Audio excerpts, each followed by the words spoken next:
Kapitalogenik dan masifnya bencana alam di negeri ini. Teman-teman, selama ini kita digaslight seolah-olah banjir bandang dan longsor yang sering terjadi itu murni bencana alam. Padahal sebagian akademisi yang jujur menyatakan bahwa ini akibat kapitalogenik. Apa artinya itu? Kapitalogenik itu secara spesifik menyatakan bahwa yang paling bertanggung jawab adalah sistem akumulasi modal yang haus akan keuntungan. Jadi bencana di Sumatera dan daerah lainnya bukan cuma soal cuaca, tapi soal bagaimana hutan diubah jadi monokultur dan tambang demi cuan segelintir orang alias kaum oligarki.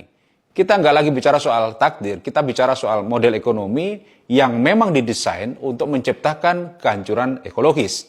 Bencana bukanlah sebuah kejadian tiba-tiba, tapi sebuah proses panjang dari eksploitasi yang dilegalkan. Mari kita bedah lebih dalam lagi. Konsep kapitalogenik menempatkan kapitalisme sebagai aktor utama, bukan manusia secara abstrak yang memproduksi krisis, melainkan sistem ekonomi politik tertentu yang mengorganisir relasi manusia dan alam demi akumulasi tanpa batas. Dalam kerangka ini, banjir dan longsor bukan akibat pelaku manusia secara umum, tapi hasil dari model pembangunan yang secara sadar memprioritaskan ekstraksi dan investasi, sembari memperlakukan daya dukung ekologis sebagai variabel kompromistis.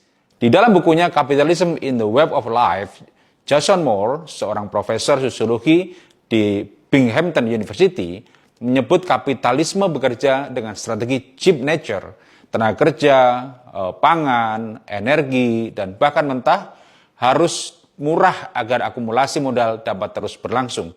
Caranya, dengan mengapropriasi kerja dan energi tak dibayar dari manusia dan alam, mereduksi hutan, kemudian sungai, dan tanah menjadi introduksi, sementara menganggap eksternal fungsi ekologisnya. Bellamy Foster, seorang profesor sosiologi di University of Oregon, menjelaskan dimensi material proses ini melalui konsep metabolic reef. Sebagaimana yang ditulis dalam Marx Ecology, Materialism and Nature, kapitalisme menurutnya memutus siklus metabolik antara manusia dan bumi melalui ekstraksi sumber daya yang tidak diimbangi pemulihan ekologis, memeras nutrisi tanah, kemudian air dan energi untuk menopang produksi dan konsumsi, sementara dampaknya dialihkan ke ruang-ruang yang dilemahkan, wilayah pinggiran, komunitas miskin, dan ekosistem yang terdegradasi. Sementara itu, Raja Swami, seorang profesor sosiologi bencana dari Tennessee University, menegaskan bahwa bencana itu adalah produk sosial dari kapitalisme. Dia bilang sistem ini nggak cuma menyebabkan bencana, tapi seringkali memanfaatkannya untuk akumulasi modal baru. Istilahnya disaster capitalism.